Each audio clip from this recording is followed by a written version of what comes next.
अस्सलाम वालेकुम my YouTube family. मैं हूँ फ़ाकिहा और फूड फिएस्टा बाय फ़ाकिहा में खुश आमदीद। सब्जियों को अगर एक ही स्टाइल से बनाया जाए तो खाने वाले उकता जाते हैं, लेकिन अगर इनको मुख्तलिफ़ अंदाज से बनाया जाए तो सब लोग शौक़ से खाते हैं। आज मैं आपके लिए कद्दू की सब्ज़ी लेकर आई हूँ, लेकिन बहुत ही डिफरेंट स्टाइल से। आज हम कद्दू के कोफ्ते बनाएंगे जो कि जायके में भी लाजवाब है और देखने में भी बेहतरीन है। आप इन्हें ज़रूर ट्राई कीजिएगा। रेसिपी पसंद आए तो मेरे चैनल को लाइक, शेयर और सब्सक्राइब कीजिएगा। वीडियो को पूरा वॉच कीजिएगा। तो चलिए स्टार्ट करते हैं आज की रेसिपी। बिस्मिल्लाहिर्रहमानिर्रहीम। मैंने 2 कद्दू लिए हैं जिनका छिलका मैंने उतार लिया था और इनको अच्छी तरह से धो लिया। इसके बाद अब हम इसको ग्रेट करेंगे, कद्दूकश करेंगे। जो कद्दूकश की बारीक वाली साइड होती है उस तरफ से हमने इसको कद्दूकश कर लेना है। कद्दू को अगर हम बहुत देर तक रखेंगे तो ये काला होना शुरू हो जाता है, इसलिए हम इसको जल्दी जल्दी से कद्दूकश करेंगे और उसके बाद इसका नेक्स्ट प्रोसेस भी हम जल्दी से करेंगे ताकि इसका कलर चेंज ना हो। जब सारे कद्दूकश हो जाएंगे तो उसके बाद हमने इसको अच्छे तरीके से निचोड़ना है, क्योंकि इसमें पानी बहुत ही ज़्यादा होता है और जब हम इसमें मसाले शामिल करेंगे तो इसका पानी जो है वो मज़ीद निकलता रहता है। तो इसलिए मैंने यहाँ पर एक बड़ी स्ट्रेनर ली है, इसके नीचे मैंने एक प्याली रख ली है और इसको हम चम्मच से अच्छी तरह से प्रेस करेंगे और इसका सारा पानी जो है वो निकाल लेंगे। अगर आप चाहें तो आप इसको किसी भी किचन टॉवल में, जो रुमाल रोटियों वाला होता है, उसके अंदर भी आप इसको डाल लें और उससे भी आप इसको अच्छी तरह से निचोड़ सकते हैं। इसके अंदर पानी बिल्कुल नहीं रहना चाहिए। अगर इसके अंदर पानी होगा तो फिर आपके कोफ्ते ठीक नहीं बनेंगे। आपने इसका पानी अच्छे तरीके से निचोड़ लेना है। इस तरीके से चम्मच से आप इसको प्रेस करेंगे और सारा पानी निकाल लेंगे। ये देखें, ये 2 कद्दुओं में से अच्छा खासा पानी निकल आया हुआ है। इसको पानी को आप एक साइड पर कर दें और इसको आप डिस्कार्ड ना करें, चाहे तो आप इससे आटा भी गूंथ सकते हैं। इसके बाद हमारे पास जो ये कद्दू बचे हैं, ये आप देख सकते हैं बिल्कुल ड्राई फॉर्म में है, इसके अंदर अब पानी नहीं है। अब इसके अंदर मैं शामिल कर रही हूँ हरा धनिया, जो तकरीबन आधी प्याली मैंने लिया है। ये भी बिल्कुल ड्राई होना चाहिए। और हरी मिर्चें हैं और 1 अदद मैंने प्याज ली थी। प्याज को भी मैंने कद्दूकश कर लिया था और उसका पानी भी अच्छे तरीके से निकाल लिया था। किसी भी चीज़ में पानी शामिल नहीं होना चाहिए, वरना फिर आपके जो कोफ्ते हैं वो ठीक नहीं बनेंगे। इसके बाद इसके अंदर हम ऐड कर देंगे कुटी हुई लाल मिर्च हाफ़ टी स्पून, काली मिर्चों का पाउडर वो भी हम इसमें हाफ़ टी स्पून ही ऐड करेंगे। ज़ीरा पाउडर हम इसमें डालेंगे हाफ़ टी स्पून। इसके बाद हम इसमें शामिल करेंगे गरम मसाला पाउडर, वो इसमें मैं ले रही हूँ 1/4 चाय का चम्मच। नमक आप इसमें हस्बे ज़ायक़ा भी ऐड कर सकते हैं। मैं इसमें 1 टीस्पून नमक ऐड कर रही हूँ।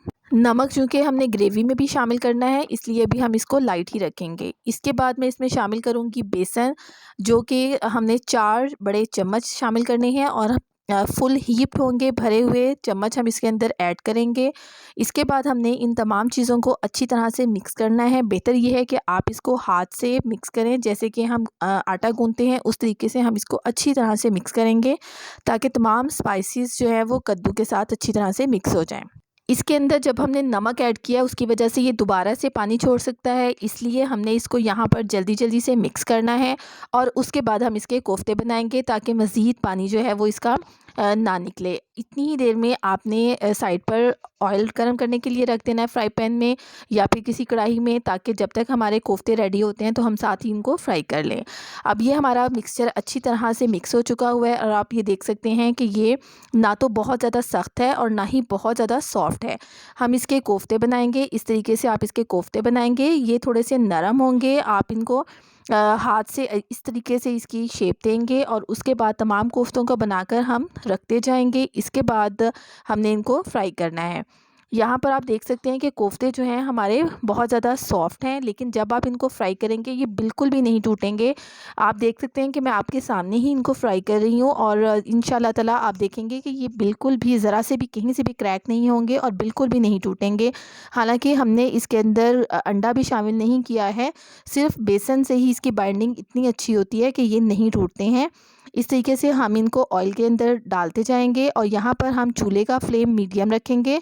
बहुत ज़्यादा हाई फ्लेम पर हम इनको फ्राई नहीं करेंगे, वरना फिर ये अंदर से कच्चे रह जाएंगे।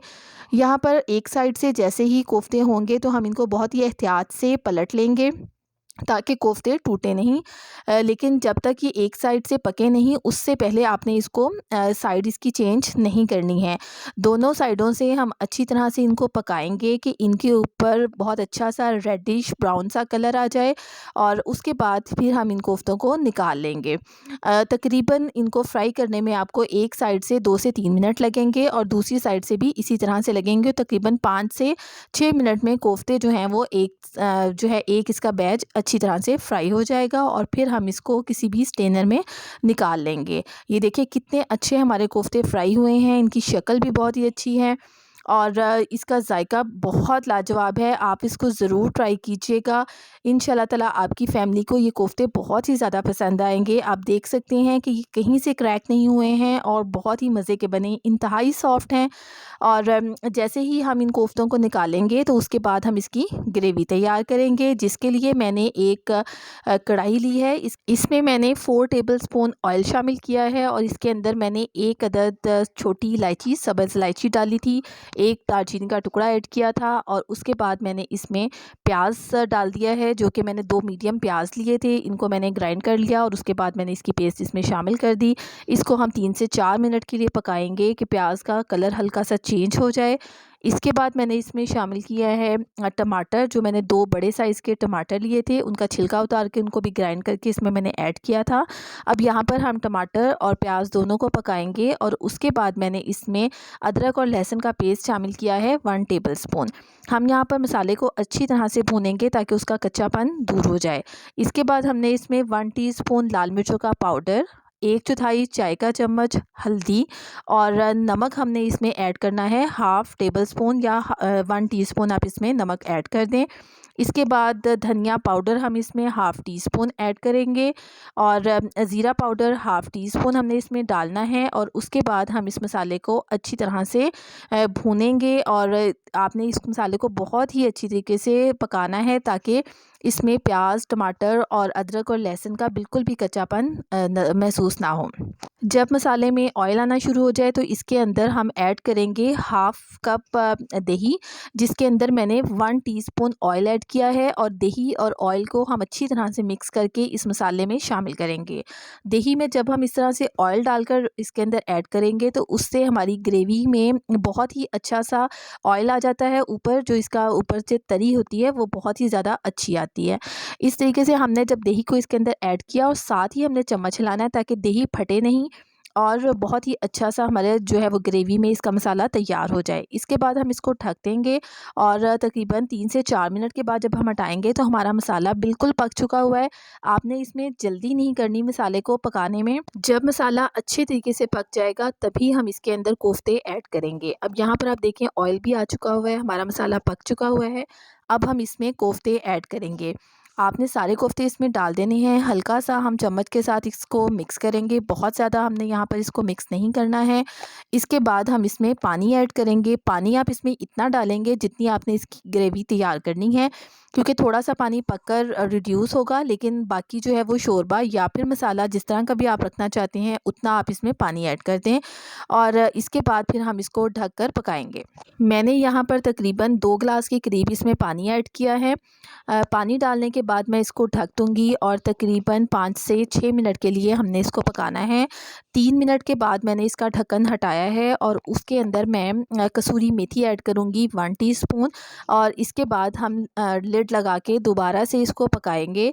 टोटल हमने इसको 6 से 7 मिनट के लिए पकाना है और उसके बाद मैंने चूल्हा जो है वो बिल्कुल दम वाली आंच कर दी। आप देख सकते हैं ऊपर तरी भी आ गई हुई है और अब मैं इसमें शामिल कर रही हूँ 2 अदद हरी मिर्चें और गरम मसाला पाउडर हम इसमें ऐड करेंगे तकरीबन 1/4 चाय का चम्मच और 1/4 का चाय का चम्मच ही मैं इसमें काली मिर्चों का पाउडर ऐड करूँगी और हम इसमें हरा धनिया भी शामिल कर देंगे।